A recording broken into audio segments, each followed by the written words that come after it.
മഞ്ഞ നല്ല സുഖമായ തണുപ്പ് അല്ലേ? അതെ, നമുക്ക് പാറമേടാനം കൊണ്ടുപോകും. അവിടെ നല്ല മഞ്ഞുണ്ടായിരുന്നു. ഇതാണ് ഇവിടുത്തെ അംഗനവാടി. ഇവിടെയാണ് നമുക്ക് നല്ല മഞ്ഞുള്ളത്. അതെ, ഇടുക്കി പാറമട. അല്ലടാ മോനെ, പാറമട. ഇവിടെ അടുത്തനൊക്കെ ചില്ലുപി പൊട്ടിച്ചിട്ടുള്ളത്. ഇവന്മാരെയൊക്കെ തല്ലടിച്ച് പൊട്ടിക്കണം മക്കളെ. ഇവന്റെയൊക്കെ വീറുകിച്ച് തലക്കടിക്കണം. ചിലപ്പോ കുരങ്ങന്മാരൊക്കെ അസുമാവ് തന്നെ വരും, അറിയോ?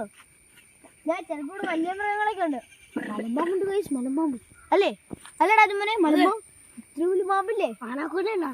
അതൊന്നും ഇല്ലല്ലോ, മലമ്പാമ്പല്ലേ ഉള്ളൂ.